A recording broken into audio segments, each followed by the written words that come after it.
Baik, bismillah. Assalamualaikum warahmatullahi wabarakatuh.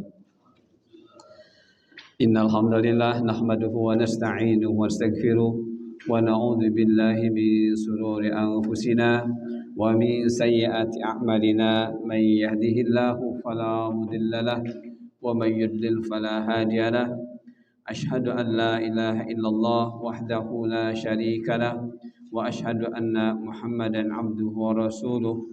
يا أيها الذين آمنوا اتقوا الله حق تقاته ولا تموتن إلا وأنتم مسلمون يا أيها الناس اتقوا ربكم الذي خلقكم من نفس واحدة وخلق منها زوجها وبث منهما رجالا كثيرا ونساء واتقوا الله الذي تساءلون به والأرحام إن الله كان عليكم رقيبا يا أيها الذين آمنوا اتقوا الله وقولوا قولا سديدا يصلح لكم أعمالكم ويغفر لكم ذنوبكم ومن يطع الله ورسوله فقد فاز فوزا عظيما أما بعد فإن أصدق الحديث كتاب الله وخير الهدي هدي محمد صلى الله عليه وسلم وشر الأمور محدثاتها وكل محدثة بدعة وكل بدعة ضلالة وكل ضلالة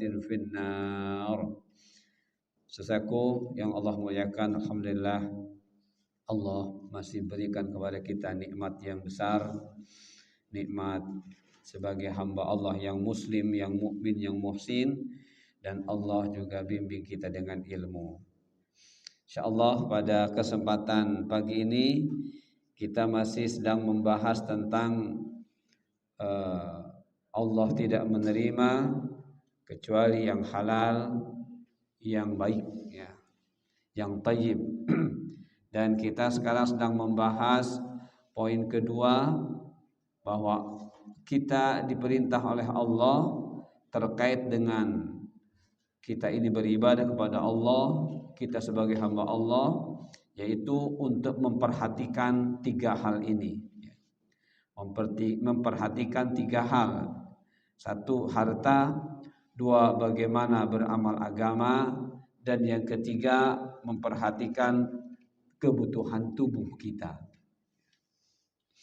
Dua, kita sudah bahas pada pertemuan sebelumnya, yaitu perhatian kita terhadap harta dan perhatian kita terhadap amal agama. Dan sekarang kita akan membahasnya, perhatian kita kepada kebutuhan tubuh. Baik teman-teman yang Allah muliakan, kebutuhan tubuh teman-teman, ya. Kita ini adalah salah satu jenis dari makhluk Allah yang Allah menyebutnya al-ins. Kita, bahasa kitanya manusia. Jadi sebut ins itu adalah penamaan untuk jenis makhluk di antara makhluk-makhluk Allah. Sebagaimana teman-teman mendengar dan membaca dalam ayat tentang perintah kepada kita ibadah, wa ma khalaqatul jinna wal ins. Ya, para ahli tafsir menerangkan bahwa kata-kata ins ini penamaan untuk jenis, ya, jenis makhluk Allah. Ya, teman-teman, kita mengatakannya manusia. Apa yang kita pahami ketika kita ini diperintah oleh Allah untuk memperhatikan kebutuhan tubuh, maka kita ini manusia, ya, manusia. Ketika bicara manusia, maka terdiri dari dua unsur penting. Pertama jasad, yang kedua ruh, teman-teman. Jadi sekali lagi, ketika bicara ins atau manusia,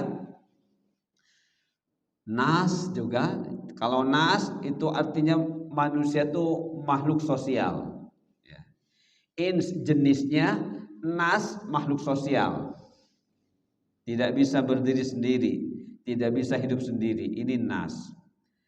Nah, ketika bicara secara fisiknya, ini terdiri dari jasad dan ruh. teman-teman, begitu. Nah, ketika jasad sudah bergabung dengan ruh disebut dengan nafas. Nah, ini penting teman-teman ya. Nah, apa tujuannya kita mengenal secara detail bagian-bagian dari kita ini, dari jenis makhluk ini? Nah, karena ketika kita bicara jasad, fisik yang kasar, itu ada sebutan lagi, namanya bashar atau basyariyah. Apa yang kita pahami ketika disebut bashar atau basyariyah ini? Ya, jadi kalau sampai sekarang ini teman-teman merasakan lapar, kita merasakan haus, ketika dingin, ketika hujan merasakan dingin, ya. Ketika panas merasakan haus dan sebagainya, gerah, itu namanya bashar. Ya. Ada marah, ada rasa ngantuk, pokoknya semua yang kita rasakan dalam kehidupan sehari-hari terkait dengan badan kita, itu namanya bashar. Itu namanya bashar. Nah, disebut juga basyariah. Mengapa sebut basyariah? Karena terkait pertama dengan kebutuhan, dan kedua ada sifat-sifat yang tersembunyi di dalam bashar ini. Teman-teman, begitu ya. Jadi bashar karena kita membutuhkan segala hal yang dibutuhkan oleh fisik, makan, minum, pakaian, tidur, dan lain sebagainya. Nah, basyariahnya ini bahwa manusia itu memiliki sifat malakiyah, sifat syaitoniyah, dan sifat bahimiyah. Ada lagi yang menambahkan sabu'iyah, artinya lebih spesifik, binatang yang liar, yang buas, binatang buas. Ya, kalau ini bahimiyah masih bersifat umum. Sebut lagi sabu'iyah, buas ya. Nah, itu teman-teman. Jadi yang harus kita pahami ketika disebut basyariah, ada sifat-sifat yang tersembunyi di dalam diri kita, yang kalau kita tidak mengetahuinya, kita bisa berada di yang membahayakannya. Apa itu teman-teman? Syaitoniyah dan bahimiyah. Kalau malakiyah insya Allah selamat. Tapi kalau sudah di syaitoniyah dan bahimiyah, ini berbahaya. Kemudian ketika bicara nafas, ketika bicara ruh, itu nafas, dan boleh kita menyebutnya nafsiyah. Apa yang harus kita pahami adalah bahwa di dalam diri kita ya, ada yang diistilahkan dengan nafs mutmainnah, ada nafsu lawamah, dan nafsu ammarah bisu. Ya. Saya pelajari dalam kitab-kitab tafsir. Jadi ketika bicara nafas, yaitu gabungan jasad dengan ruh, maka di dalam diri manusia itu ada 3 macam nafas. Ya. Nafas, nafsu mutmainnah adalah nafas, kita mengatakannya jiwa yang mutmainnah, jiwa yang sudah penuh dengan ketaatan. Mutmainnah itu tentram, ya, tentram, tenang, bahagia, seperti itu. Sementara tandanya adalah yang sudah taat. Jadi mutmainnah itu jiwa yang sudah penuh dengan ketaatan, yang sudah istiqomah, yang sudah mengetahui tujuan dari iman, tujuan akhir dari iman. Kemudian ada nafsu lawamah, nafsu yang menyesali baik ketika kita tertinggal melakukan kebaikan-kebaikan atau terlanjur melakukan keburukan-keburukan. Kemudian menyesalinya sesegera mungkin, maka itu namanya nafsu lawamah. Kemudian nafsu ammarah bisu, nafsu yang kuat, ya, mengajak kita, mendorong kita, menarik kita kepada kepada keburukan. Ya, baik keburukan berupa dosa-dosa fahsya ataupun keburukan dosa-dosa mungkar. Nah, jadi dari 3 nafsu ini teman-teman, 2 yang positif, 1 yang negatif. Ya, yang positif adalah mutmainnah dan lawamah, yang negatif adalah ammarah bisu. Nah, jadi kita sudah bisa mengecek nih teman-teman. Ketika kecenderungan kepada keburukan dan kita dikuasainya oleh keburukan tersebut, maka saat itu kita sedang berada di ammarah bisu. Tapi kalau kita segera bangkit dan kita lawan itu, berarti kita berada di lawamah. Nah, untuk semuanya ini, untuk 3 macam nafas ini, maka dibutuhkan hidayah atau ilmu atau iman, ya. Atau nanti nama lain i'tiqad dan sebagainya. Itu teman-teman. Nah, jadi sebagai gambaran umum, ya, sebelum dijelaskan, inilah sebenarnya kerangka berpikir kita ketika kita ini menyadari bahwa kita ini hamba Allah, ya, yang Allah menyuruh kita untuk beribadah dengan benar. Maka saat itu Allah menyuruh kita untuk memberikan perhatian terkait dengan kebutuhan fisik kita. Ternyata ketika kita memperhatikan kebutuhan fisik kita, tidak bisa lepas dari memperhatikan kebutuhan ruhani kita. Ya. Begitu teman-teman. Nah, baik, kita jelaskan, ya. Kita jelaskan secukupnya. Ketika bicara sifat malaikat, malakiyah, apa yang harus kita pahami? Nah, di antara ayat, potongan ayat dari surah At-Tahrim, Allah berfirman, "'Alaiha malaikatun ghiladun shidadun la ya'sunallah ma amarahum wa yaf'aluna ma yu'marun." Nah, ini dalam ayat ini dirangkum sifat malaikat, ya. Sifat malaikat.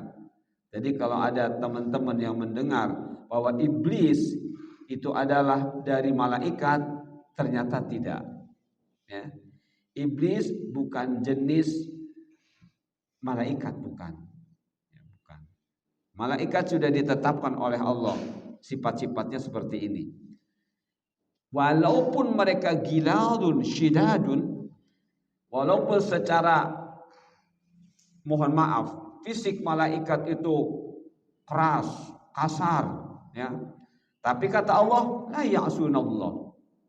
Mereka tidak pernah menentang Allah. Ya. Apa yang Allah perintahkan mereka lakukan. Yaf'alun ma yu'marun. Apa yang diperintahkan kepada mereka oleh Allah, mereka mengerjakannya dan tidak menentangnya. Ini sifat malaikat, teman-teman.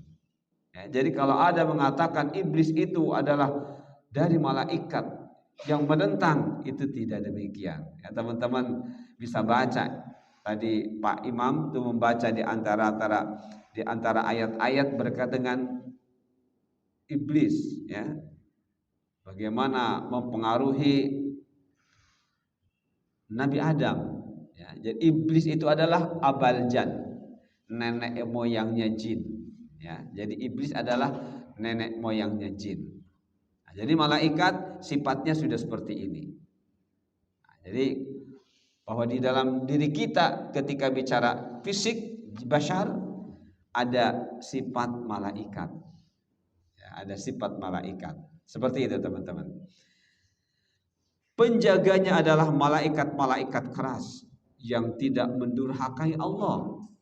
Di sini malaikatun giladun syidadun. Ini kalau menurut tata bahasa ini nakirah, teman-teman. Nakirah itu adalah isim yang masih umum, identik, tidak menggunakan alif lam, dan itu ada tanwin. Ini nakirah. Nah, ada kaidah dalam nahu, dalam ilmu nahu.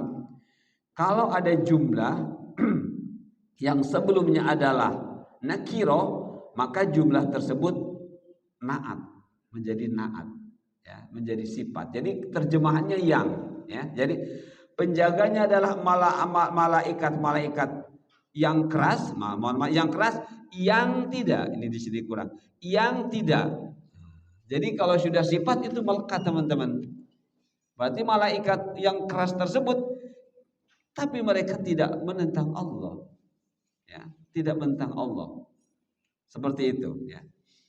Yang malaikat-malaikat yang keras, kurang yang tidak mendurhakai Allah terhadap apa yang diperintahkannya kepada mereka, dan yang selalu mengerjakan apa yang diperintahkan. Seperti itu, ya. Kalau dalam tafsir di sini ada yang tidak menggunakan kata yang, saya tambahkan yang, karena dia naatnya, ya. Karena sifat dari malaikat. Sedangkan sifat itu adalah melekat, ya. Gambaran melekat, sesuatu yang menjadikan sesuatu diketahui dengan sifat tersebut. Nah, jadi jelas sudah bahwa malaikat, ya, yang sifat-sifatnya ada pada diri kita ketika bicara basariah itu seperti ini, teman-teman. Baik. Kemudian syaitaniyah. Saya kutip 2 ayat saja. Ini pun potongannya, ya. Namun potongan ayat tidak berarti apa namanya? Tidak berarti terpotong pula maknanya dari ayat yang tersebut, enggak, ya. Di dalam Al-Quran ayat itu ada kalanya hanya gabungan kata atau frase, ya. Ada juga gabungan kalimat-kalimat, ya. Nah, jadi ketika kita memotong kalimat yang sudah jadi, itu insya Allah tidak mempengaruhi terhadap keutuhan makna ayat yang aslinya. Seperti itu, teman-teman. Nah, jadi ini potongan ayat 13. Qala fahbit minha fama yakunu laka an tatakabbara fiha fakhruj innaka minas saghirin. Ini ayat 13 dari surah Al-A'raf. Allah berfirman, turunlah kamu dari surga karena kamu tidak sepatutnya menyombongkan diri di dalamnya. Maka keluarlah, sesungguhnya kamu termasuk orang-orang yang hina. Bukan orang-orang yang sebenarnya makhluk yang hina, ya. Tapi kita terkadang seperti itu, termasuk yang hina, ya. Termasuk makhluk yang hina, ya. Nah, teman-teman, ini tidak disebutkan kata setannya di sini, ya. Ini adalah iblis, ya. Abaljan. Penyebutan iblis dengan kata syaitan, para ulama tafsir menjelaskan kepada kita, karena setan ini maknanya ib'ad anil khair, ya. Ib'ad anil khair, melakukan upaya-upaya agar jauh dari kebenaran, anil haq, ya. Siapapun yang bersama dia, ya, bersama syaitan, ya, akan dijauhkan dari yang hak. Seperti itu, teman-teman. Jadi iblis itu dinamai oleh Allah setan sebagai sifat, ya, yang melekat padanya karena kerjaannya menjauhkan siapapun dari yang hak. Itu, teman-teman, ya. Jadi berarti sifat setan ini pertama kali ada di iblis. Nah, begitulah siapapun yang kerjaannya menjauhkan dari yang hak, itu terkena sifat setan atau boleh disebut setan, ya. Jadi turunlah, kata Allah, ya, mengusir iblis, ya, dari surga karena kamu tidak sepatutnya menyombongkan diri. Nah, sombong itu apa, teman-teman? Batrul haq wa ghamtun nas, ya. Sombong itu batrul haq, menolak kebenaran. Ditambah lagi ghamtun nas, meremehkan manusia. ketika bicara manusia. Ya. Kalau sudah iblis yang sombong kepada Allah, berarti mereka iblis meremehkan Allah. Ya, meremehkan Allah. Allah dianggapnya tidak ada apa-apanya menurut iblis. Wal'iyadzubillah. Kalau kita kepada sesama berarti ghamtu annas, ya, meremehkan manusia. Salah satu dari dua sifat ini ketika ada di diri kita, kita sudah terkena sifat iblis, syaitan, sombong. Ya, begitu teman-teman. Maka keluarlah, Allah suruh iblis untuk keluar. Sesungguhnya kamu termasuk orang-orang yang hina. Saghir arti aslinya kecil. Tapi di sini dimaksudkan adalah zul, hina. Ya. Di sini dimaksudkan hina. Nah, jadi berarti di dalam diri kita ketika bicara bashar, maka hati-hati teman-teman. Di dalam diri kita ada unsur-unsur makhluk Allah yang berupaya menghinakan diri kita agar kita jatuh kepada kehinaan. Kemudian di dalam ayat 34 surah Al-Hijr, qala fakhruj minha fa innaka rajim. Ada beberapa ayat yang menggunakan yang bunyinya seperti ini. Tapi saya nukil satu ayat 34 ini dari surah Al-Hijr. Rajim, teman-teman sudah tahu ketika berta'awudz, ya, mau baca Al-Qur'an, a'udzu billahi minasyaitonir rajim. Nah, rajim, ya. Rajim itu artinya terkutuk. Bahasa kitanya terlaknat. Walaupun laknat itu sendiri dari bahasa Arab, ya. Nah, apa yang dimaksudkan terkutuk atau Allah jauhkan dari rahmat Allah. Ya. Allah jauhkan dari rahmat Allah. Kalau bicara rahmat, sebenarnya bicara sumber kebahagiaan, ya. Sumber kebahagiaan. Nah, jadi kata Allah, Allah berfirman, keluarlah dari surga karena sesungguhnya kamu terkutuk. Alias sesungguhnya kamu dijauhkan olehku dari rahmatku. Nah, kalau sudah jauh dari rahmat Allah, ya sudah, ya, selamanya akan kecil, ya, selamanya akan terhina. Ya, seperti itu teman-teman.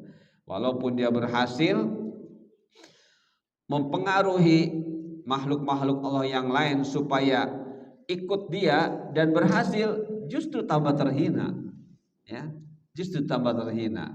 Semakin berhasil dalam mempengaruhi makhluk Allah yang lain, khususnya manusia, supaya jauh dari yang hak, ya semakin terhina, semakin sogir, ya, semakin sogir. Wal'iyadzubillah. Nah, ini dua ayat ini Allah gambarkan tentang setan, ya, yang merupakan sifat dari iblis. Mengapa Allah menyebut sogir? Mengapa Allah menyebutnya rajim? Ya, nah, kita lihat ini. Saya cari ayat-ayat tersebut. Nah, maka di antaranya penyebutan sogir, penyebutan rajim untuk setan itu karena, nah ini teman-teman, ulama tafsir menerangkan, karena iblis itu yang sifat utamanya setan, Allah tetapkan sebagai makhluk yang sogir, terhina, dan rajim, terlaknat, itu karena di dalam diri mereka ada hasad. Nah, ya. Di dalam diri jin tersebut, dalam diri iblis tersebut ada hasad, ya.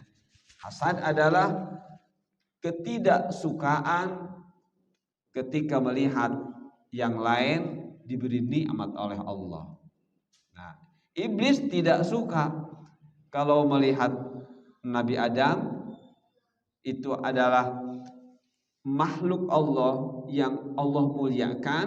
Di antara ciri kemuliaannya, Allah menyuruh malaikat dan iblis untuk sujud kepada Nabi Adam. Allah muliakan Nabi Adam, tapi iblis menolaknya. Wa id qala rabbuka lil malaikati isjudu li Adam. Ya.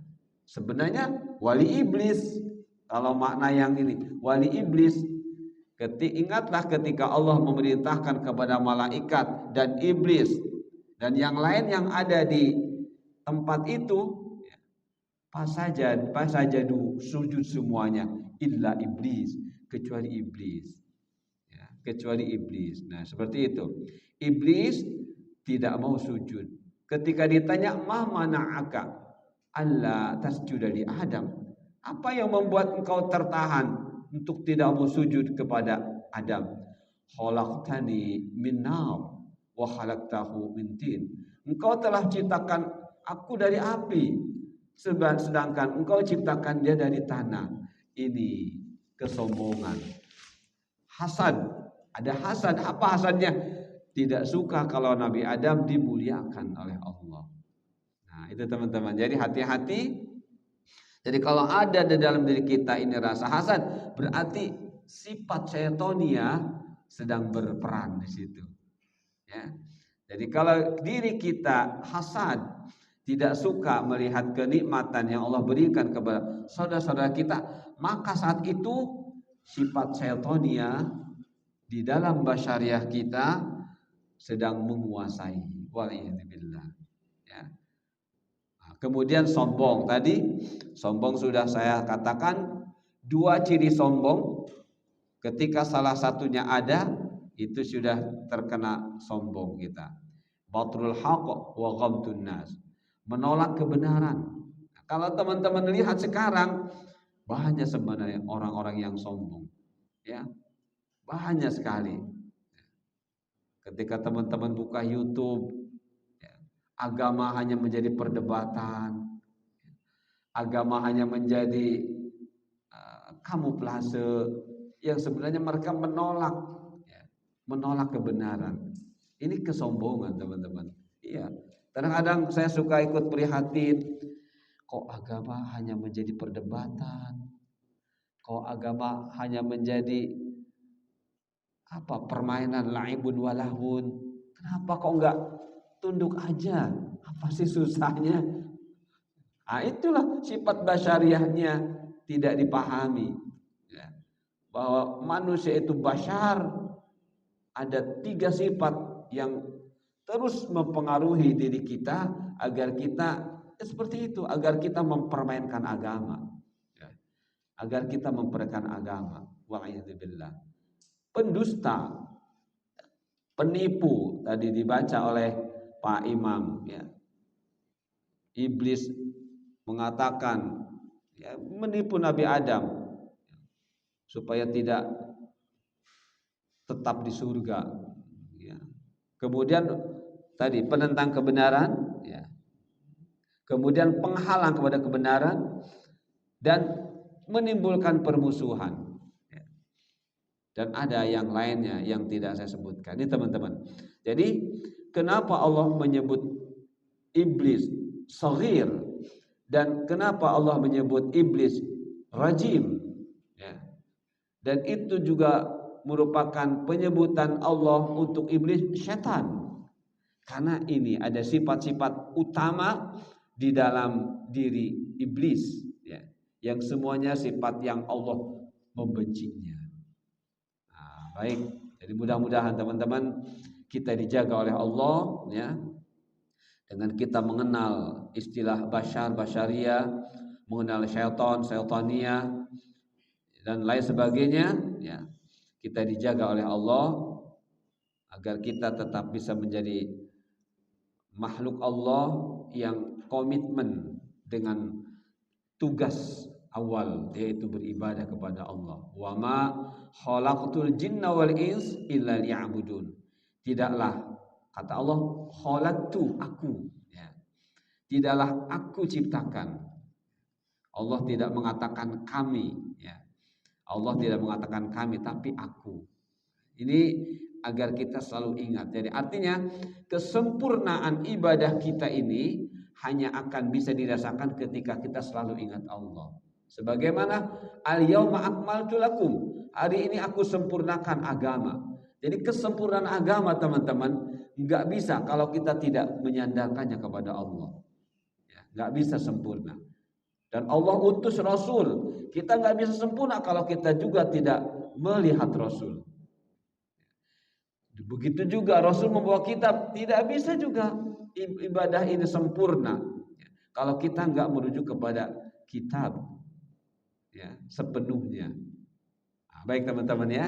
Jadi inilah sifat-sifat basyariah, sifat-sifat manusia yang ada pada diri kita, itu diantaranya sifat-sifat iblis yaitu syaitan. Kemudian Allah hinakan setan, hinakan iblis dengan kata sagir dan rajim. Sagir az-zul maknanya, rajim artinya terlaknat, artinya yub'ad 'anir rahmat, dijauhkan dari rahmat Allah. Nah, sifat-sifat yang utama ya, yang mendasarnya, yang dominannya di dalam iblis adalah hasad ya, tidak suka terhadap makhluk Allah yang lain. Kalau kita sesama manusia enggak suka kepada teman kita yang diberi lebih oleh Allah, baik lebih dari masalah dunia, lebih dari masalah ilmu dan lain sebagainya. Ketika tidak suka, itu namanya hasad ya. Hasad. Sombong, pendusta, penentang kebenaran, penghalang kepada kebenaran dan menimbulkan permusuhan. Baik, kemudian sifat binatang. Ya, sifat binatang adalah bahimiyah. Di dalam surah Al-A'raf ayat 179 ya. Allah berfirman, "Wa laqad dzara'na li jahannama katsiran minal jinni wal ins." Nah, ini dia ya. Lahum qulubun la yafqahuna biha wa lahum a'yunun la yubsiruna biha walahum adhanun la yasma'una biha ulaika kal an'ami bal hum adall ulaika humul ghafilun. Dan sungguh kami jadikan untuk isi neraka jahanam kebanyakan dari jin dan manusia. Adalah kebanyakan dari jin dan manusia. Mereka mempunyai hati tapi tidak digunakannya untuk memahami ayat-ayat Allah, dan mereka mempunyai mata tetapi tidak dipergunakannya untuk melihat tanda-tanda kekuasaan Allah, dan mereka mempunyai telinga tetapi tidak digunakannya untuk mendengar ayat-ayat Allah. Mereka itu seperti binatang, bahkan mereka lebih sesat lagi. Mereka itulah orang-orang yang lalai. Teman-teman, jadi di sini Allah menerangkan tentang sifat binatang. Jadi pada prinsipnya makhluk-makhluk selain manusia pun Allah berikan sebagaimana Allah memberikan kepada kita ya, sebagai alat untuk bisa berkomunikasi dengan alam sekitarnya, diberi telinga ya, diberi mata, diberi hati. Seperti itu ya. Tapi ternyata untuk hewan, untuk binatang, walaupun diberi mata, Allah tidak menyebutnya basor. Ya. Tetap aja ainun. Allah tidak menyebutnya sama, tetap saja uzun. Allah tidak menyebutnya fuad, ya, tetap saja qalbun. Untuk hewan-hewan ini. Kenapa? Allah sudah terangkan di sini manusia yang ghafil. Nah, ya. Manusia yang ghafil, apa itu ghafil? La yastanfi' mimma yanfa'. Tidak pandai mengambil manfaat dari sesuatu yang bermanfaat, ya. Tidak pandai mengambil nilai-nilai positif dari sumber-sumber yang jelas positif, atau dari segala sesuatu yang ada nilai positifnya. Itu Allah menyebutnya seperti dalam ayat ini, kal an'am, seperti hewan. Kenapa? Tidak difungsikannya pendengarannya, tidak difungsikannya penglihatannya, juga hatinya. Kalau pendengaran, penglihatan, hati itu berfungsi, Allah menyebutnya tidak seperti dalam ayat ini. Ya. Ketika telinga, uzun itu berfungsi, Allah menyebutnya tidak uzun tapi sama'. Ya, sin mim ain. Begitu juga mata. Ketika mata ini tidak difungsikan, Allah menyebutnya ainun. Tapi ketika berfungsi, Allah tidak menyebut ainun, menyebutnya basar. Nah, begitu juga qalbun. Qalbun itu kalau tidak berfungsi ya sudah qalbun saja. Tapi ketika berfungsi, Allah menyebutnya fuad. Ini teman-teman. Makanya sini Allah tetap menggunakan kata aslinya qalbun secara fisiknya, secara basariahnya. Ya. Jadi kulubun itu jamak dari qalbun. Allah katakan di sini, seharusnya qalbun itu digunakanlah sehingga yafqahun. Nah, sehingga paham. Tapi ini tidak digunakannya. Jadi fungsi qalbun itu untuk yafqah. Ya. Qalbun itu fungsinya untuk yafqah, untuk berusaha memahami sesuatu. Memahami itu berarti nanti saya jelaskan, sudah tingkatnya lebih dari ilmu. Ya, sudah lebih dari ilmu. Nanti di ujung bahasan ini kita jelaskan ya. Yafqah itu sudah lebih dari ilmu. Kemudian walahum a'yunun, kata Allah, mereka punya mata secara fisik, secara basariah ya. Tapi tidak digunakannya hingga yubsir, hingga bisa paham juga ya. Jadi yubsir itu adalah melihat sesuatu dan paham. Kemudian adzan, Allah mengatakan adzan juga fisik. Seharusnya gunakanlah hingga yasma, hingga paham juga. Jadi intinya dari qalbun, dari ainun, dan dari adzan itu harusnya ujungnya yafqah. Ya, yafqah semuanya. Nah, tapi ternyata ada manusia-manusia yang dikuasai oleh sifat bahimiyah. Ya, oleh sifat bahimiyah sehingga mereka menjadi orang yang ghafil, ya, orang yang ghafil. Seperti itu teman-teman. Baik, nanti saya jelaskan di berikutnya. Nah, jadi sifat binatang itu hanya mencari kelangsungan hidup, tidak mencari nilai-nilai hakiki dari hidup atau nilai-nilai hakiki dari kehidupan. Itu sifat binatang teman-teman ya. Jadi kita diingatkan dengan istilah 4 hidayah ya. 4 hidayah. Ada hidayah ammah mustarakah likulli khalqillah. Hidayah yang bersifat umum yang Allah peruntukkan bagi semua makhluk Allah tanpa terkecuali. Ya. Tapi di situ disepakati oleh para ulama tafsir bahwa tujuannya hidayah ammah itu hanya untuk ini, kelangsungan hidup saja. Hanya untuk kelangsungan hidup saja. Lapar, makan, selesai. Sudah selesai. Tidur lagi. Haus, minum, udah selesai, udah. Tidak tahu kelanjutannya setelah makan tuh untuk apa, setelah minum tuh untuk apa, setelah dapat kerjaan tuh untuk apa, setelah dapat yang dibutuhkan untuk apa. Selesai di situ. Maka kata penjelasan ayat ini, itulah kerjaannya hewan, kerjanya binatang. Ya.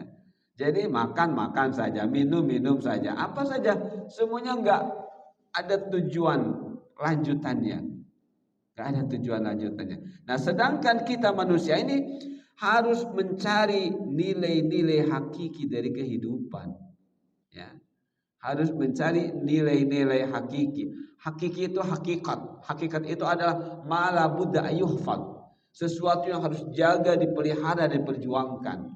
Nah, yang harus kita perjuangkan dari kehidupan ini itu beribadah kepada Allah, ya. Yang harus kita perjuangkan dari kehidupan ini adalah ibadah kepada Allah. Nah, ini yang saya maksudkan teman-teman. Ketika kita tahu bahwa tujuan hidup kita ini ibadah, disitulah berperan 3 nafsu tadi, ya. Nafsu mutmainnah, nafsu lawamah, nafsu amarah bisu. untuk mengetahui nafsu mutmainnah, lawamah dan amarah bisu itu dengan ilmu, dengan hidayah, dengan iman. Ya. Hanya dengan ilmu, dengan iman baru kita akan mengenal di diri kita apakah sudah ada nafsu mutmainnah, nafsu lawamah, dan sudah bisa terbentengi dari nafsu ma'amah bisu. Nah, ini kembali kepada hidayah tadi ya. Nah, hidayah garis miring ilmu, garis miring iman. Sebenarnya kalau kata orang Arab huwa dia juga ya. Ya hidayah, ya ilmu, ya iman sebenarnya itu juga. Hanya kapan kita menamai ilmu dengan iman ya. Kapan menamai hidayah? Nah, seperti itu. Kalau hidayah itu diartikan petunjuk umum, ya, petunjuk umum. Nah, tapi Allah juga menggunakan kata hidayah sebagai petunjuk khusus. Ya. Lihat ketika berkait dengan Ramadan, ya. Allah katakan Al-Quran ini adalah furqan, ya, hudan linnas wal furqan. Apa? Hudan linnas ada tiga ya. Bayinat. Hudan linnas wa bayinat minal furqan, tiga ya. Pertama hudan, kedua bayinat, yang ketiganya furqannya. Nah, hudan berarti ini umum. Nah, termasuk di dalamnya tadi untuk hewan ya. Nah, kemudian bayinat, penjelasan untuk yang pertama untuk hudan. Nah, berarti kalau kita perjelas, hudan yang pertama adalah informasi awal. Bahasa kitanya pengetahuan, ya. Hudan di situ diartikan pengetahuan. Artinya informasi yang diterima awal melalui mungkin telinga kita, melalui penglihatan kita dan sebagainya. Itu namanya hudan, informasi awal. Nah, kemudian ketika seseorang itu hatinya hidup, maka dia mencari penjelasan untuk informasi pertama. Itu namanya bayinat. Itu namanya bayinat. Nah, ketika sudah mendapatkan penjelasan, maka itu namanya furqan. Itu namanya furqan. Nah, teman-teman, ilmu sebenarnya kan itu hidayah. Nah, ilmu itu adalah sesuatu yang kita terima ya setelah kita melalui proses lubun. Ya, melalui lubun. Lubun adalah mencarinya. Setelah dapat dari lubun, kita mendapatkan oh jadi yang sebenarnya itu ini. Ketika kita mengatakan oh misalnya, oh itu bisa jadi ilmu namanya.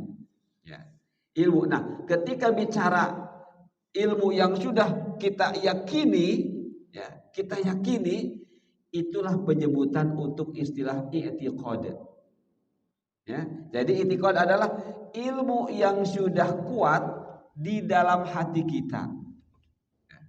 Ilmu yang sudah kuat, yang sudah mantap di dalam hati kita. Nah, ilmu yang sudah mantap di dalam hati kita yang disebut i'tiqad, kemudian kita pun terdorong untuk bisa mempraktekannya. Nah, saat itu disebut dengan iman.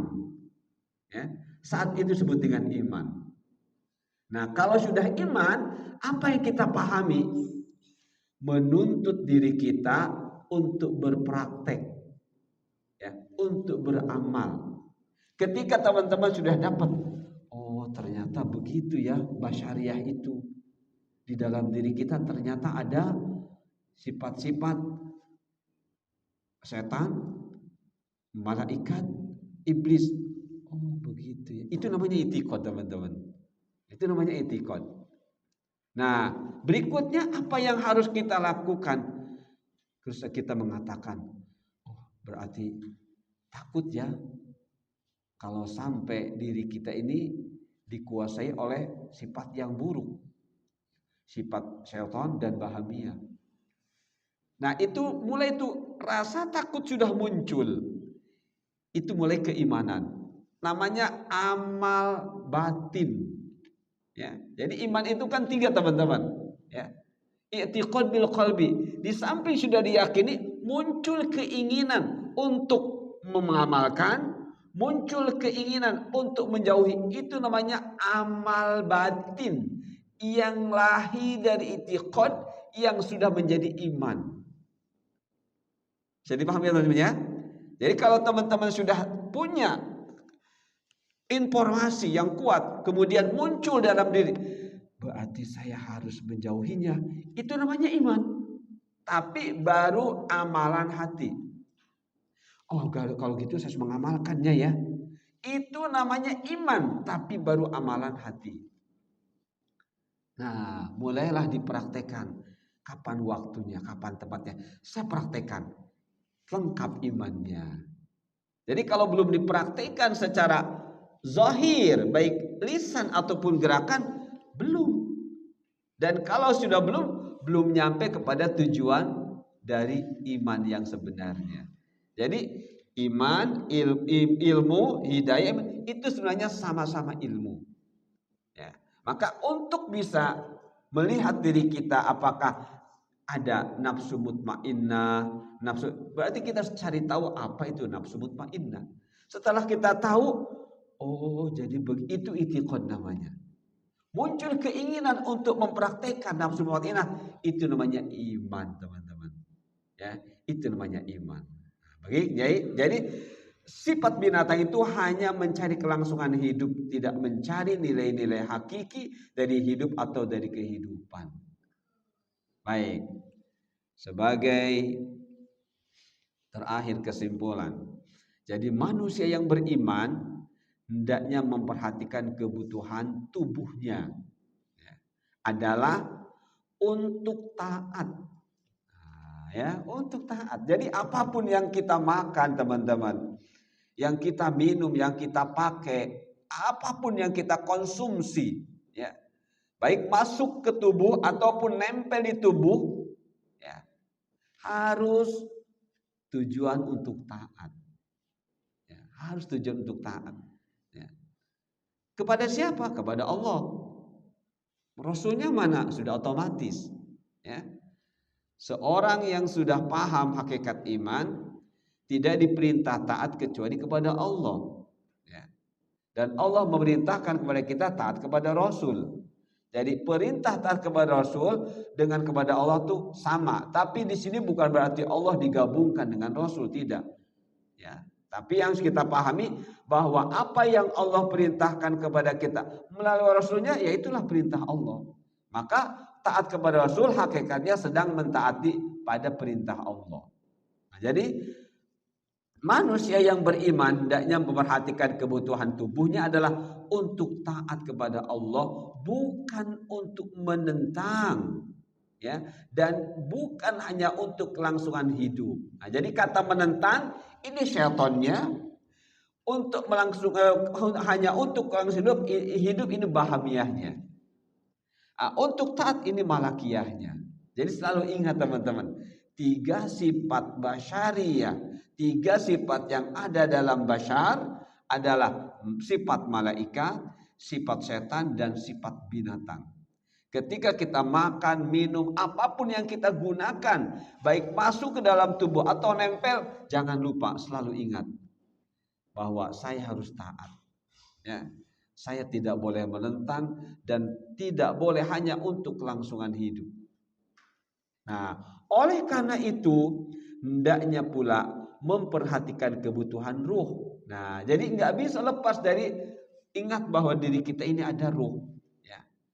Dan ruh itu ketika ada orang-orang bertanya kepada Rasulullah SAW tentang ruh, apa jawab Allah? Qulir ruhu min amri rabbi. Sampaikan kepada mereka jawaban, ya, bahwa ruh itu urusan Allah. Nah, jadi kita nggak bisa mendefinisikan ruh secara pasti, karena Allah sudah menitipkan jawaban kepada Rasulullah tentang ruh adalah qul ar-ruhu min amri rabbi. Katakan ruh itu urusan Allah. Nah, maka untuk bisa mengetahui ruh ini, kita kenali tadi nama-nama nafas. Ya.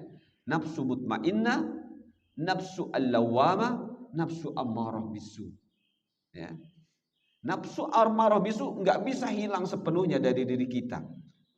Tapi kita bisa membentengi diri dan bisa meminimalisir, ya, bisa meminimalisir, ya, bisa mengontrolnya. Karena dalam diri kita ini, sebagaimana yang sering kali saya sampaikan ke teman-teman, kita ini nggak bakal bisa lepas dari dosa, ya, dosa mungkar dan dosa fahsya. Nah, khususnya yang sulit dosa fahsya. Kalau dosa mungkar bisa, ketika kita tahu bahwa hakikat hidup, hakikat dari kehidupan ini adalah beribadah, kita tahu kalau kemungkaran itu bisa ditinggalkan dengan apa? Dengan ilmu yang kita pahami dengan benar, dengan bersih dari syubhat. Bisa, ya, kemungkaran bisa dijauhi. Tapi ini fahsya sulit, karena fahsya ini kaitannya dengan kehidupan fisik dunia ini. Tapi bisa segera dikontrol, bisa segera diminimalisir dengan mengenal 3 nafsu ini. Nafsu lawwamah, nafsu ammarah bisu, dan nafsu mutmainnah. Maka nafsu ammarah bisu akan ketahuan ketika kita sudah merasakan mutmainnah. Kenapa? Karena mutmainnah itu taat, ya, taat. Seperti itu. Ketika taatnya digoncang oleh syaitan, oleh bahimiyah, akan segera lawamahnya bangkit, ya, bangkit, diingatkannya, seperti itu teman-teman.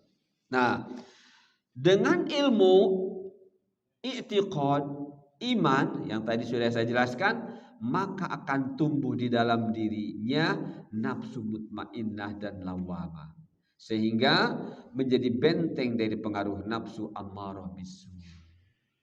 Begitu teman ya. Jadi perintah Allah kepada kita terkait dengan harusnya kita memperhatikan kebutuhan secara fisik, kebutuhan tubuh, maka inilah yang harus kita ingat, bahwa kita disebut basyariah, di dalamnya ada 3 sifat yang harus kita pahami, syaitaniyah, malakiyah, dan bahimiyah. Kemudian ketika bicara ruh, ada 3 sifat juga, 3 nafas, ya. Ada nafsu mutmainnah, lawamah, dan nafsu ammarah bisu. Semuanya ini bisa dikendalikan dengan ilmu, ya, dengan menjadi i'tiqad, kemudian menjadi iman. Begitulah teman-teman yang bisa kita bahas pada pertemuan pagi ini. Insya Allah pertemuan berikutnya, poin yang ketiga, tujuan Allah memerintahkan kepada hamba-hambanya makan yang halal dan yang baik. Kalau sepintas lalu bahasanya seperti sama, tapi insya Allah ada tambahan. Baik, itu saja teman-teman yang bisa kita bahas. Mudah-mudahan bermanfaat. Mudah-mudahan kita selalu dibimbing oleh Allah untuk mempersembahkan kepada Allah hal-hal yang halal dan yang thayyib.